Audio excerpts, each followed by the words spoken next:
Hey, Bodie D'Andrea with Reestablishment. Want to thank everybody that watches or listens to us. We're growing on a monthly basis, and we really do appreciate you. Got a great topic today. It's a fun one, and I want to inspire you. So we're going to jump right in. Are you a polyglot? And you go, what? If you don't know what a polyglot is, we're going to tell you, and we're going to encourage you to be one.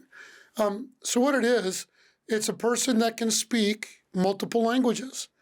You know, we in the American culture are not good at this. How many of you went to high school, spent a year or 2 years doing Spanish or French, and now you look back and you go, I didn't learn a thing. I don't remember anything. But one of my regrets, and if you've never mapped out all your regrets in life, probably a good thing to do, because most of them are fixable, right? So one of mine is not learning another language fluently. I've got a good working knowledge of a few, but nothing fluent. So what I've done is I brought on a polyglot today. We're going to talk about it. Not only is she a polyglot, but she happens to be my god sister. And so we just get along great. We love it when we're together. And have you ever had somebody you were so close to that if you didn't see them for months or years, you just pick up where you left off? Right. That's the way we are. And it usually starts with a giggle and a hug, and we're right back where we left off. But Marcia Woolley's with us. Hey, Marcia. Hey, how you doing? It's good to see you. It's good to see you. She is a polyglot. I don't know 5 languages. I speak 7. 7 languages. And hers was really by necessity. We'll talk about that here in a second. But what I'm here to inspire you is that it's never too late to start. That's true. Right? And a lot of times, we in America have been taught vocationally the wrong way to learn a language. Now, growing up, I was very blessed that I've done international travel my whole life, either through the military, through vacations, through work, through missionary work. So I've had a broad, experience. And I think a lot of times we don't know what we don't know. Right. And I think a lot of times the English language is so very inadequate. I'll give you a quick example, right? So we were talking about this before the show. In English, if I say, I love my wife, and I say, I love ice cream, I love the color red, I love your shirt, same word, totally different meanings. Sure. You almost have to go to a different language to see nuances, different ways of expressing the same thing. And so there's a lot of things we can get from that. Yes. And so that's why I think it's very important. So I'm going to do a quick setup on Marcia. So if you're just listening and you're not watching us, she's a white woman, and we could even say lily white, Really white, who was born in Africa. And her parents were missionaries, born on the mission field.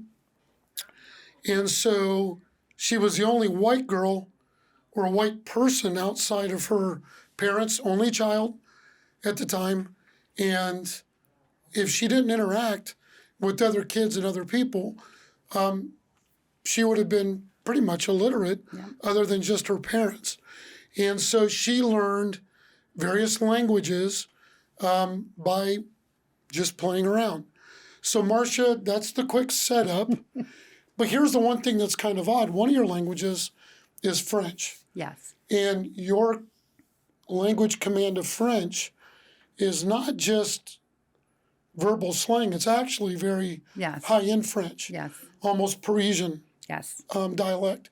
So I'll let you talk about how that came about. Right. But where did it start? Because your mom only spoke English. Right. Your dad only spoke English till he got to the mission field. Right. So take it from there. Well, my parents had to actually, they went to Switzerland on their way because back then that's where the Assemblies of God sent their missionaries, was to Switzerland. So they went there and they learned French. My dad, I think, grasped it a lot better than my mom. But then when we were over in Africa, we were in French West Africa. In other words, it had originally been a French colony. So they can have in one country, like for example in the Congo, they have like 350 languages. So they have to have one language that they do all their documents and official business, like contracts, whatever. So because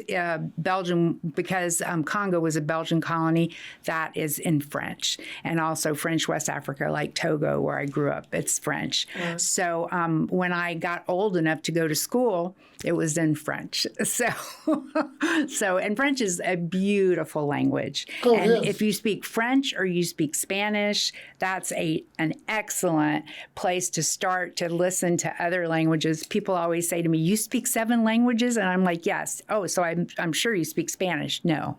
Because the only people in Africa that speak Spanish are from Spain, right. And there's like 4 of those. You know? They do speak Portuguese in Angola. Yes. But Portuguese, when you speak it, is very different.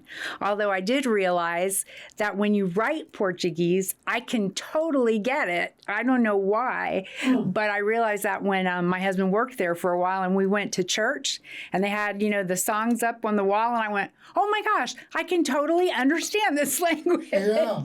And I don't know why. But once you have a good basic language, you can figure out a lot of things. Like I can understand about, I would say, half Spanish. I can understand it, like get the gist of it, So once you get the basics for it, you can do a lot of things with it. Well, one of the things about the African languages is there's very few rules. Yep. And so you speak as it's written. Yes. There's no funny, like if you see it written, just sound it out. Right. And you've got it. But I think, again, going back to how Americans are taught languages, yes, is not how you really learn. No, it's not. So as a young kid, my dad had a light fixture store. Mm-hmm. And so every year we'd go to Italy because he had to get with the exporter to pick out chandeliers right. in the line for the next year. And my mother would make me go buy milk and stuff. And I would walk in and I would just hold money and I'd grab some milk out of the case and the lady would count out. Right. The lira. Yeah. And then I watched her count and then she would mouth. And when I would come in, she would address me and I would address back. And within one summer, I was speaking yes. conversational Italian. Yes. Problem is, I didn't keep up with it, so I lost it. If I'm around it, I pick it back up. I do speak conversational Spanish, but I can read and write Italian and Spanish. Wow. But I can't speak it right. as well as I can read it and write it. Right. So going back to being a polyglot. Yes. The best way to do it is to make mistakes yes. and just jump in. Yes. And when you're young, they say, I used to know the exact ages, but the best time to learn a language is, I think, before the age of 5 or something, which is kind of crazy because we in school start to get taught that when we're like in high school, right. which we're totally done with that age of really being able to grasp. And I learned because when I was a baby, my mother would put me in a play. Well, first of all, I had a nanny because my mom taught in the school. My dad was out preaching during the day and building churches. So I had a nanny, Josephine. And so I rode on her back, and she would speak Basar. So I would speak Basar back. And my parents put me in a playpen when I could, stand on my tippy toes. And so all the people in Basari would come by and talk to me from the village, So my parents said they were amazed because I just started speaking like that, because to me, that was English, So that was how I communicated. That's the language you operated in during the day. Yes, was Basar. And then, and my parents would also, my dad would speak French to me a lot. And it was great because when we'd go somewhere, even as we were older, he wanted to tell me something, he'd flirt it. I'd go, yeah, for sure. And but anyway, that's how I learned Basar. And then when my parents moved to the capital city, to Lomé, they speak Ave there. So then I learned Ave, and then I went to school, so then I spoke French. And so that's how you kind of accumulate these languages. Yeah. Then we went to the Congo, and I spoke Lingala some and French. And then when I was in high school, of course, I learned German, which I have a certificate that says I speak German. And I'm just as bad as all of you guys at German. You know, it's like, wo ist die Zeitung? Where is the newspaper? Right. What am I going to do with the newspaper? We don't even use newspapers. Diese Hose bist zu lange. These pants are too long. Now, you did learn a couple other side dialects? You know, Swahili? Yeah, the thing is in Lingala, which is the language, French in Lingala in the Congo. Right. In Lingala, there's a lot of Kikongo, there's a lot of Swahili. Chiluba. So, yes. So if you learn these languages, you can a lot of times figure out what's going on. It's like Kikongo. They speak like outside the city of Kinshasa. So it's kind of funny because you would say in Lingala, Mbote bana, hello everyone. But you get out there and they're like, Mbote bana. It's kind of like speaking Southern. Yeah. You know? I always say my son Isaac speaks two languages, Southern and English. Yeah, really. Because he lives in Alabama now. So, you know, it's funny how they can tell from how people speak where exactly in the country that they're from. So we did some stuff together when we were teenagers and young people in Africa, and it was funny because she had been gone for a while and then came back, and some of the people didn't remember that she spoke some of the smaller languages, so she would only speak to them in French, but she understood what they were saying in the other tongue and could tell if they were double talking. Yep. And speaking behind our backs. That was kind of fun. It was fun. But if you were to give somebody, you know, good guidance on starting a language, you recommend getting a native speaker and then just making mistakes and jumping in? Yes, I would. And there's so much availability for language now that you can buy a course or something, and they will tell you like how to pronounce it. Because a lot of times that's the hardest part of a language is how to pronounce it, especially in African languages. But like I said, if you speak French, we don't realize how many words we have in English. We have a lot of words. Well, a lot of the African languages are very primitive. Right. So you have to describe the whole thing. That's why, you know, when someone's preaching, they translate and it's like, you know, blah, blah, blah. And then blah, blah, blah, blah, blah, blah, blah in French. And then when they get to the African languages, blah, blah, blah, blah, blah, blah. You're like, what? Is that an accurate translation? You and your dad translated for me a couple times, and I had to have two translators. So I would preach in English, and then we would have French and then Lingala. And a 15-minute sermon takes almost an hour. It does. But if you don't preach for an hour, they think you're not smart enough. And so now you have a 3-hour service, you know, just to preach. And I'll never forget your dad, and this is why pronunciation is so important. Yes. Was preaching on the eyes of God. Yes. How God's eyes always see and they always know. And he missed one letter and ended up preaching on the eggs of God. Yes. Instead of the eyes of God. Les yeux are the eyes, and les œufs are eggs. So he preached on the eggs of God that roamed to and fro across the earth. Nobody got saved. Well, he was so proud of himself. And then, of course, at the end, one little Swiss lady came up and said, "Oh, monsieur, je ne savais pas que Dieu avait de si merveilleuses œufs." Oh, sir, I didn't know that God had such marvelous eggs. And then he knew. I was like, oh my goodness. Man. Oh, my goodness. But, you know, so when I was learning Italian, as a boy, the pronunciation came easy. Yes. Because I was being told. Yes. And even in Italian, there's a bunch of different dialects and ways of speaking. But then when I learned to write it or read it, yes, I'm like, I've been saying it right, but this is different. Yes. It's written totally different than how I pronounce it. So I would recommend learning first to speak Yes. And then you can figure out the rest later. Yes. Timeline. What do you think? Like how long it would take to 6 learn a months. language. It depends because, yes, it's if you begin to use a course of some kind and you intensively study that, and then, like, say, for a year, and then you go to the country that language is spoken, and you'll really see a big difference. My adopted daughter, for example, her husband is Italian. So she has been studying Italian for like a full year with the course, you know, and when she went back, she was like, I couldn't see any progress I was making, but when I went back, I realized how much progress I was making because I could respond. I understood conversations where before I was totally in the dark. And her husband's from Milan. Yes. And they actually have their own, like brogue, completely different than Southern Italy and Sicily. Yes. It's totally different. I don't even understand a lot from down there. But she made up her mind she was going to learn. And do you know, to become an Italian citizen, you have to have a real handle on their language and be able to answer questions in Italian.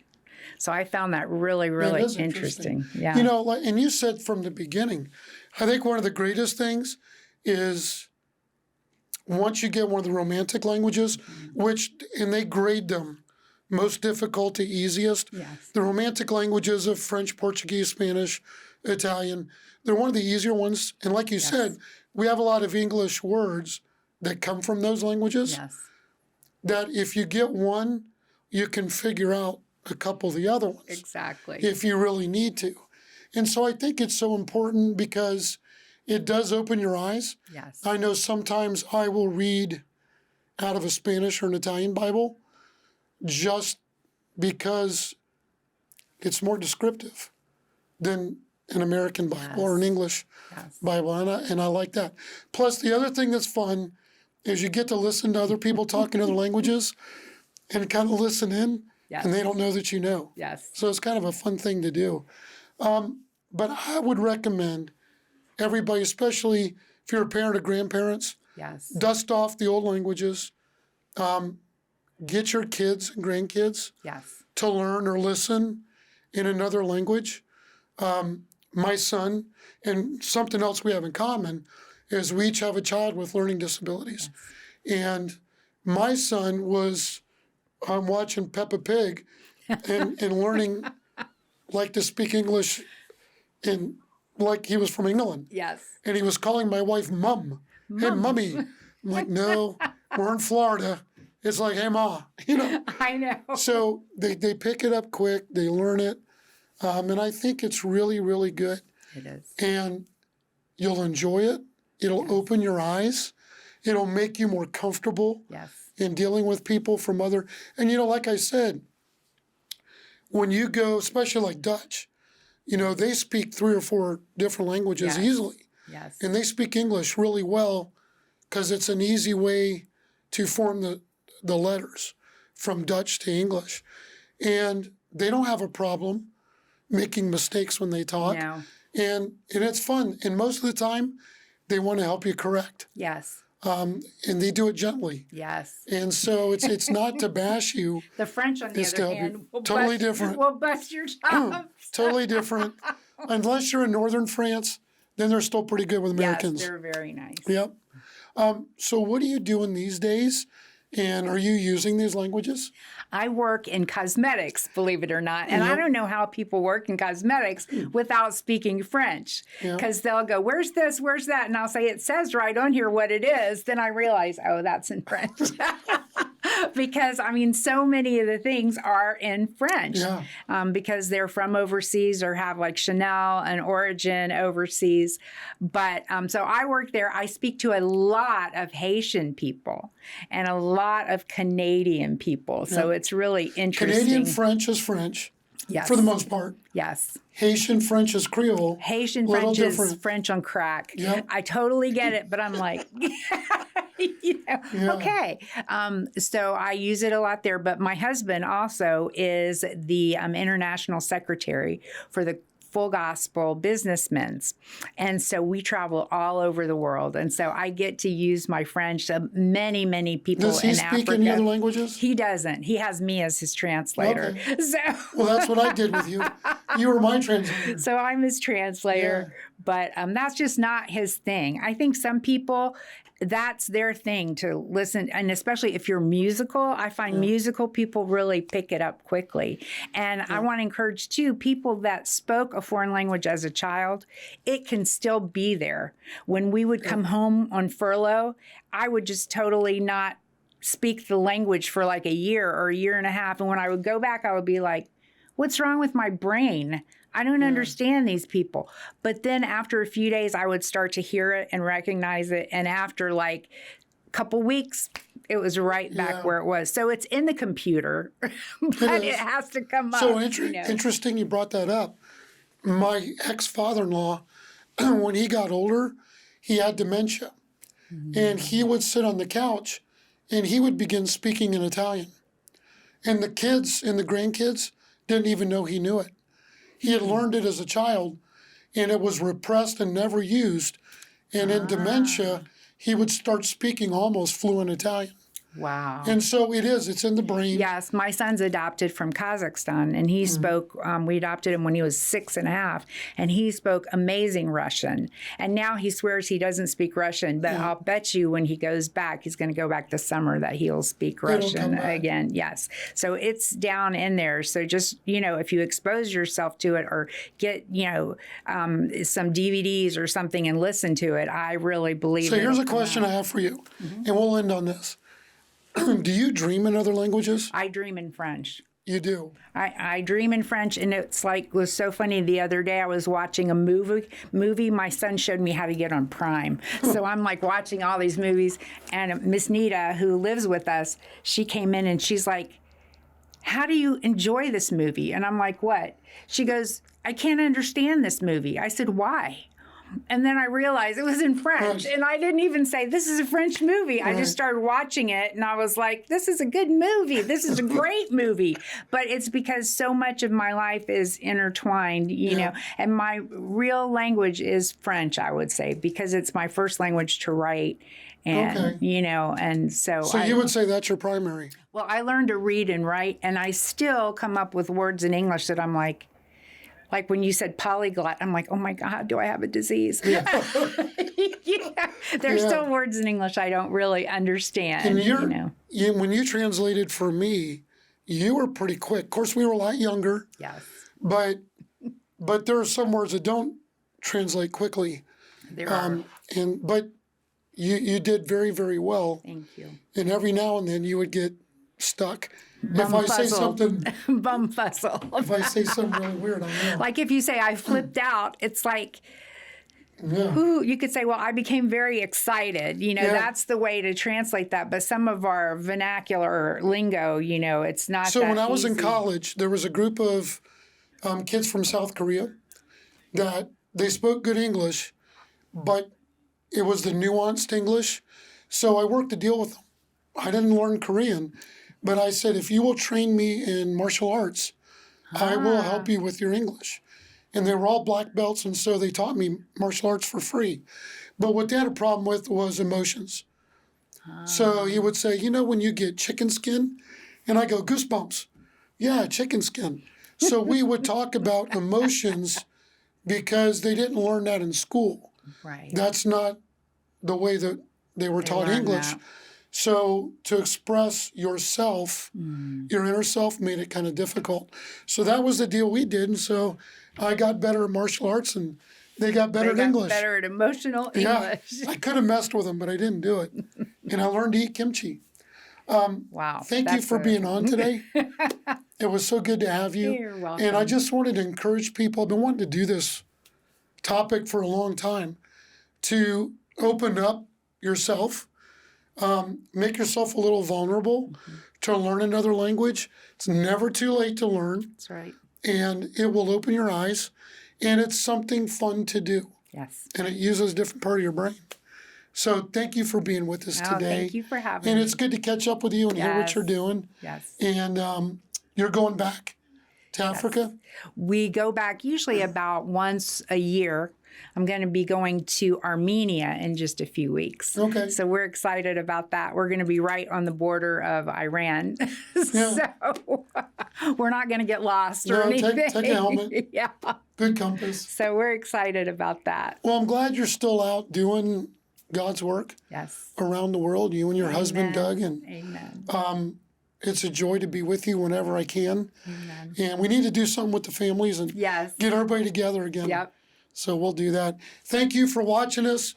We love you guys. And again, reestablishment is to establish those basic things, those good fundamentals that will give you a happy life.